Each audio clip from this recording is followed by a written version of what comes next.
say the word Tevis, what's the first thing that comes to your mind? For about the last 12 years, first thing that comes to mind is, man, it's a lot of work getting all these trailers lined up. But I have been involved with Tevis for, well, since I wrote it one time. Mm-hmm. That was 87. Wow. And Randy, what's the first thing that comes to your mind when I say Tevis? Oh my, and look out. It's coming. A lot of preparation. And these are words coming from two individuals that have been volunteering for a long time to help this ride run smooth and keep people safe. And John, you said it just recently, that it's a lot of work, and because you have been in charge of trailering horses out of the vet checks for quite some time. I think I took over as head volunteer in either 05, 06, 07. And before I took over, Jerry Scribner was head volunteer, and I was his second in command, meaning he'd get tied up listening to people scream and holler and bitch, and I would run the trailering. And Randy has been doing trailer dispatch for probably longer than that. I actually got involved, it was you and Jerry were doing it, and I had listened to Liz Helm and Bobby Reagan with SOS at that intersection at Forest Hill. Laughed all day long on the radio. It was hysterical listening to the dialogue, trying to help coordinate parking. So the next year I volunteered, since I wasn't riding in SOS, I volunteered to man that station with the radio. And that was your first involvement with volunteering? There at Forest Hill. Uh-huh. I had crewed in the 80s for friends, was part of Gold Country Endurance Riders through the 90s, and rode Tevis 94 and 95, completed. Did a couple more tries, but didn't complete. But then in 2000 somewhere is when Martin Macon had started the SOS, or Tev Sweep was started, and I started working with that group. Yeah, and I want to talk to you more about SOS and how it evolved from when you first started. And John, I mean, you rode Tevis in 1987. That was your first Correct. ride. And did Only. you only ride? So you're a one and done. I'm one for one. I have my buckle. You've got 100% completion rate. Absolutely.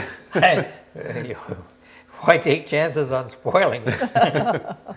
So were you involved in volunteering with the ride prior to doing Tevis, or did that just kind of get you more involved and want to be part of well, it got me the scene? It got me more involved, but I don't know what year it was, but I worked the finish line at Roby Point and took pictures of Becky Hart coming in to win, so we could probably figure out what year that was.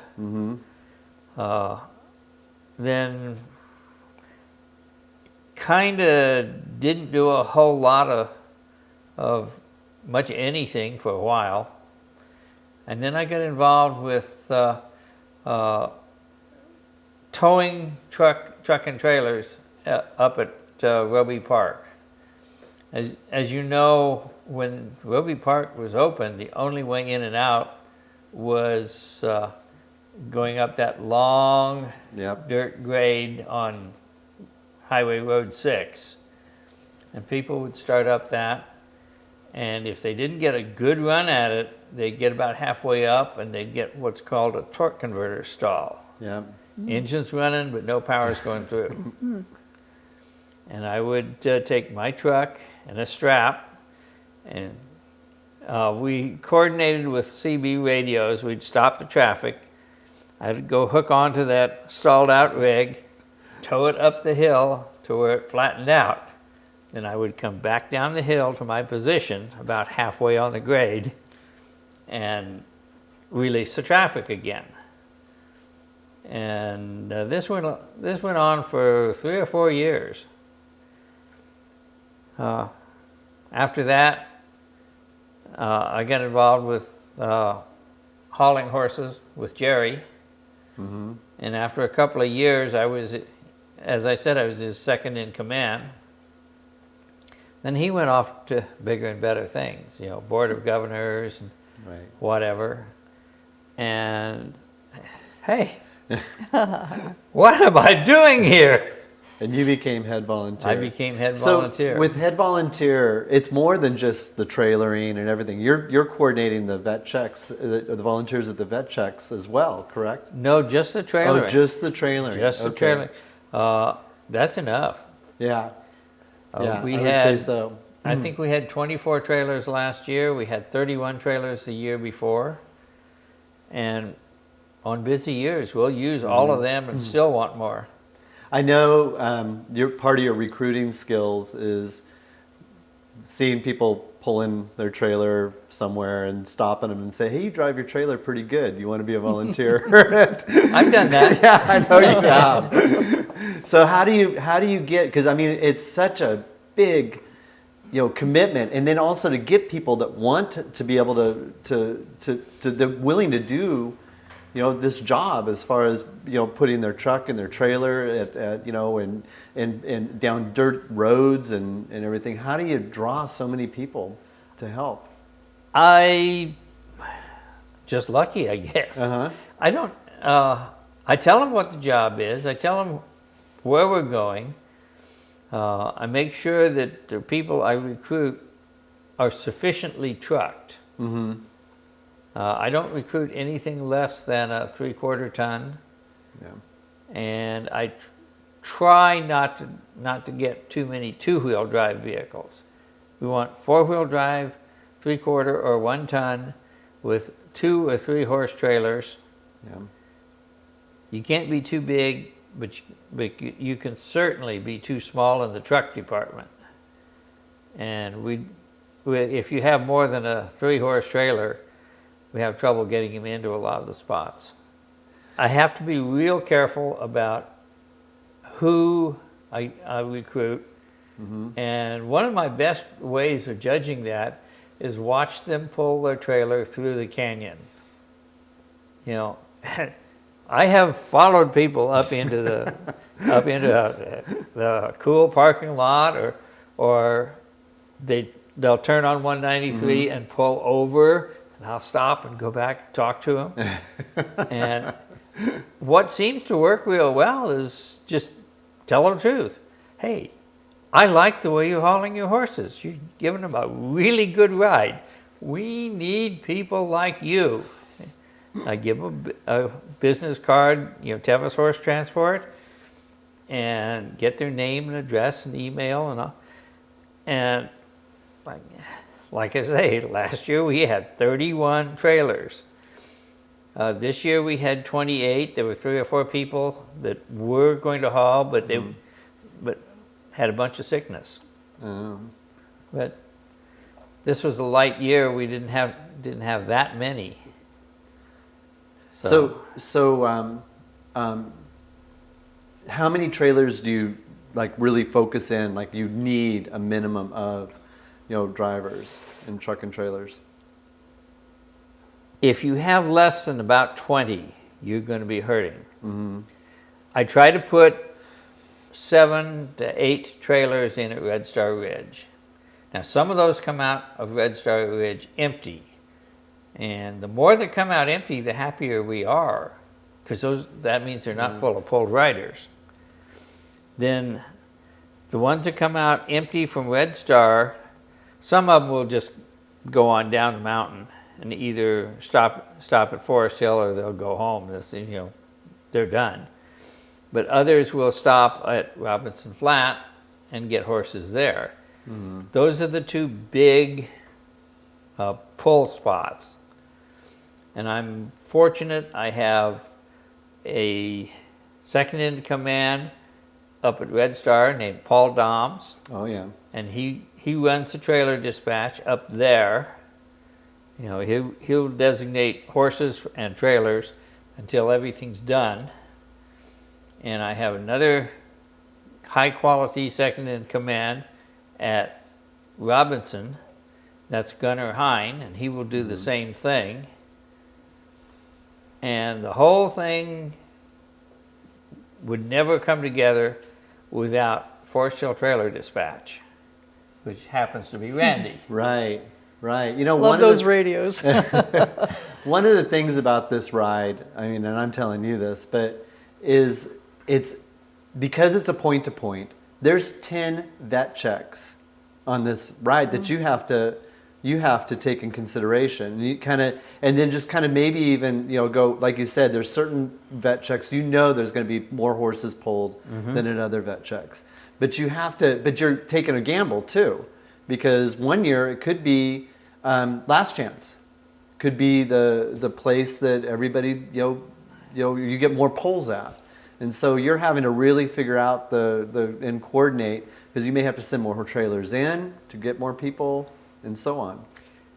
That's what we do, and this is, a lot of that falls on Randy. Okay. When the trailers come out of the high country, she may send 2 or 3 of them up to Last Chance, send a couple up to Deadwood, send some to Chicken Hawk. Normally we don't pre-position a lot of trailers at Chicken Hawk, and due to space limitations, you don't have too many trailers at either Last Chance or Deadwood, so we get trailers going up there early, and so far it's worked out the last few years. So Randy, John was saying that then it gets to your job in the radio dispatch, correct? And so tell me what kind of work and how you guys coordinate. Once they start at Red Star, I'm monitoring, listening for the chatter, for any pulls. That's my big number that I'm listening for. Okay. A number pulled, so I'm jotting down numbers. As the station gets closer, they'll say we've got 10 pulls. Okay, that's a nice number to know. How many rigs do we have up there? And I have a chart that he sends me of where he's positioned his guys and how big the trailer is, who's where, and then I start calling as the stations open. I call and check to see, is that trailer there? Did they make it? Because we've had breakdowns and somebody got sick, didn't show up. So I call each site as they open up down the trail to make sure the trailer is there. And if not, how many trailers do you have, which tells me how many slots. And we're listening all day long to the chatter on the radio to see who's pulled.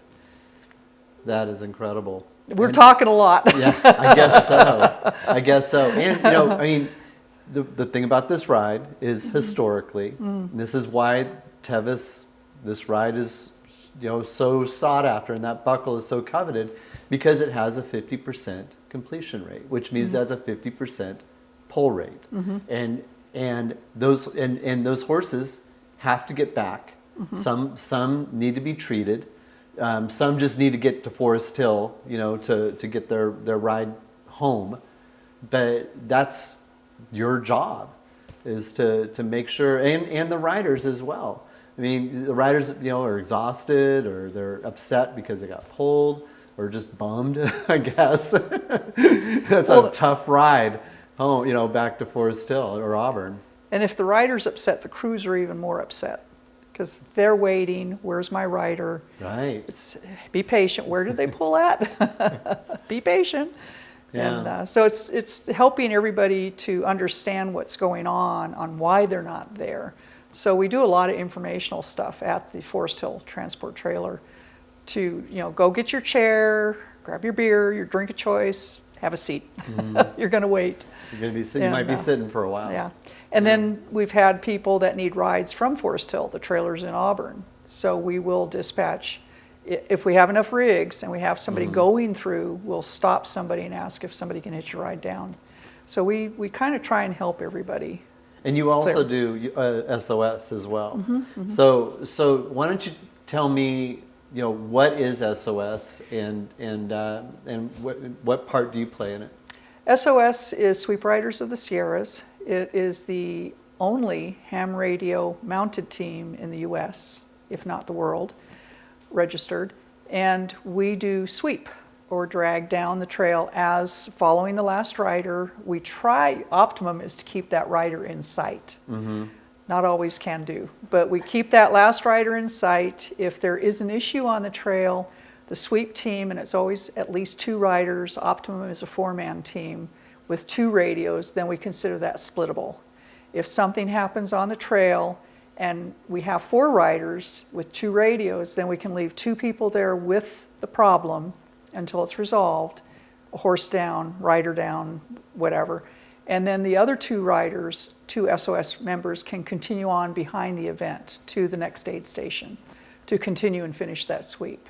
So the optimum is to keep behind the riders, close the trail, to let the aid stations close concisely through the day, and then have everybody accounted for at the end of the day. At the end of the day.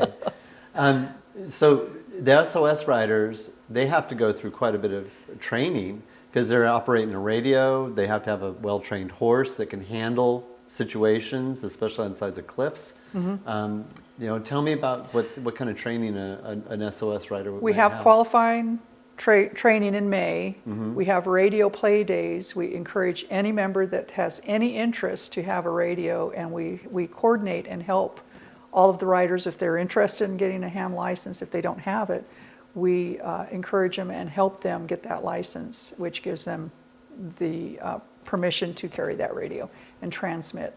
And we have a real high percentage of members, but part of that is the riders are healthy, the trucks and vehicles are working, and the horses are all healthy. Bringing all of that culminating to the event, and that tells us how many teams we have at the end of the day. Do they have CPR training or anything like that? Do you have? We don't require that because of the responsibility. We encourage them to have it for knowledge, but we don't require it because of responsibility and liability. Something that just strikes me talking to the 2 of you is your obvious love for this ride, and that you would work so hard, and not just the day of the ride, but I mean working all year long probably, to coordinate and to make sure that everything is right for that one day that we hold this event. What is it? John, maybe you can start. What is it that just makes you want to keep coming back and doing this? Well, I'm not really sure exactly. That's what most volunteers say. But Aaron McChesney said at one of the meetings, or one of the I think it was at a head volunteer meeting, but it might have been at one of the dinners. She said, "Tevis is like cocaine. One snort and you're hooked." And that is apparently true because probably 75 or 80% of my trailer drivers are returnees. Okay. They keep coming back. I don't know why I abuse them. I send them. They're go off trucks that cliff. It's amazing. They keep coming back, and I love them. There are people that I can say, okay, Tevis is coming up. I need you at Red Star, and they say, yes, I'll be there, and you can count on them. But why? Maybe Aaron's right. What about you, Randy? Addiction. My thing is, I always looked at work for a living, raise my kids. What could I do to help my community? And I've always wanted to give back, and horses were my love, but part of what could I use my horse for to do? So Tevis I'd always been interested in. So when I did it, I always volunteered on the years that I didn't ride. I always volunteered. And I'm a trail rider. I love to do trail work. So I just look at it as something to help keep there for new people to try and enjoy that challenge and convert to the addiction. Absolutely. And get the youth involved into our backcountry. Get them off the web, get them off their radios and games, and get them outside. So I'm happy to see people outside recreating. Absolutely. for people that I mean, I know what you're going to say, John, want to volunteer. Mm-hmm. You know, what should they be looking for, and what would you tell them? If you just want to volunteer, there is always a spot for volunteer. There's approximately 800 volunteers. We have 35 to 40 in the trailering part. Less than that, actually. Randy, you have what, 3 people that help you? I usually try to have 3 people, and then I draft all the drivers that are waiting. Yeah, but So they're assigned work jobs. you know, we have 25 to 35 people, and that's out of 800. So if somebody wants to volunteer, has any interest at all in it, we'll find them a job. Tevis can always use good people. As far as trailering goes, we have to be very careful. We want drivers that will. Well, one thing coming out of driver's flat in my instruction sheet, it says it's a lousy road. Remember, the horses are going to be like marbles in a coffee can, so go slow. Slow is good. Slower is even better. And careful, considerate, and of course having the right equipment and the knowledge to drive the right equipment. It's been, I would say, 10 years when one of our drivers was up at Red Star, and somebody handed Potato Richardson a beer, and he drank about half of it, and he handed it to the driver, and he left. I don't know where the beer came from, how it got there, but Potato had half of it. He handed it to the driver, and the driver took one swig of it and said, "What am I doing?" and poured it out. Mm-hmm. Somebody saw the swig. Oh, no. And he got down to Forest Hill, and we had to fire him. Yeah. You know, I'm sorry. The report was, and I believe you completely, but I still got to fire you. I'm sorry. Mm-hmm. Yeah. You remember that? I remember that. Yeah. So, Randy, you know, you not only have been volunteering for all these years, but you mentioned that you rode the ride. Mm-hmm. What are your greatest memories of actually doing the ride? Do you have anything in particular that just always stands out? Just the fact that I made it. Mm-hmm. I had a partner I started with, and she ended up pulled at Michigan Bluff, and I was ready to quit at Forest Hill. Mm-hmm. But I was told to get back on my horse and keep going. And I was convinced, no, wait a minute, I had a partner here. But they talked me into getting on, continuing, and I'd done search and rescue for El Dorado County for a number of years. So part of that was, okay, I know the trail, I know how to do this, I'm not afraid of night riding, I can do this. But it was like, but it's awful big canyon out here. But anyway, I made it through and ended up riding behind Mickey Cohane at the time. And it was a group of 10 riders I could hear them coming, so I went ahead and pulled over, let them pass, asked them how many, and they told me, so I counted and then fell in behind them and asked if I could just tag along for a while. Mm-hmm. So I ended up following them for a while into Francisco, and they were very entertaining, laughing and hooting all the way down the trail. But it's just an awe-inspiring trail. It's so many beautiful parts to it, and that's where sweep, you get to do a section. So it's not quite so intense. Yeah. And we've had some of our riders that are not endurance riders, but they've come back later and said, well, now I can say I've done Tevis. Yep. Because they've done every section through the years. Go. Over 10, the 12 years. years, they've done all sections. So it's just awe-inspiring. We all love it. It is. How about you, John? You're one and done.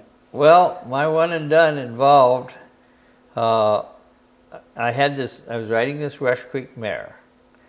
and we'd gotten over Cougar Rock, and we're going along, and she tripped and went down and did about 30 feet on her knees, just bouncing along. And then she surged and came back up. And I got off and I looked, and there's no blood.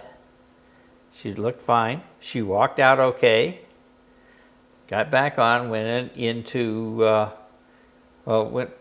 at the time, Red Star as we know it wasn't there. It was like Red Star this year. Yeah. Except it wasn't a real, it was kind of, there's water, Trot by. trot by, you're not, I don't see you being lame, goodbye. And go do Duncan Canyon and come back up into Robinson. And my vet happened to be one of the vets at Robinson. So I got in line and I told him what had happened and how the mare seemed to be feeling. And he made me trot her out about 4 times. You know, just, and he says, you know, I can't see anything that would make me pull her. I suggest you just kind of take it easy, go on, take it easy, and we'll see. And between Robinson Flat and Forest Hill, as we went down the trailer, I could feel these little pieces of her clicking back into place. Oh. And, you know, when I got into Robinson, she felt like shattered crystal. Aw. And then she started clicking back into place. Click, click. And got it. I get emotional about it. We got into Forest Hill and she says, I'm back. And when we got into Auburn, she went over to a hay bale after the lap. She went over, ate for about 5 minutes, and then she kind of shook herself and she lifted her head up and said, hey, Dad, Sacramento is another 50 miles. Let's go. God, I felt good. Oh, I bet. What a great, great story, John. Yeah. It was a great horse. Did you keep her the whole time, or? No, we were trying to breed her. And I had a little stallion that I was just starting. And we tried to breed her. And she liked it. She'd catch and absorb, catch, absorb, catch, absorb. And Jim and Jackie Baumgartner said they knew how to get her to pass a foal. So we took her down to Bridgeport and turned her over to them. And they bred her to Sierra Fedwa. And I understand she got a shot of Regimate every day for 250 days. Yep. Very expensive, but got a really nice foal out of it. That's endurance breeding right there. Yes. Yeah. And then while she was there, a guy I know he lives in Southern California. He's up at the Bridgeport ride all the time. He just fell in love with the mare. And, you know, with a great deal of arm twisting, we sold her to him. And he took really good care of her until she died. I think she was 32 or 3 or 4 or something like that. But she had a very good life. She had a good long life. Yeah. Yeah. Well, John, Randy, I want to personally thank you for all the hard work you do for this ride and behind the scenes. And I'm really glad I got a chance to talk to you too this evening and get your stories. Thank you. So thank you, John. Thank you. Thank you. Thank you for you're doing a lot of work here. And I think this will help Tevis too. I think it will. Thank you. Thank All right, you guys, is that a good wrap? Good enough. Okay.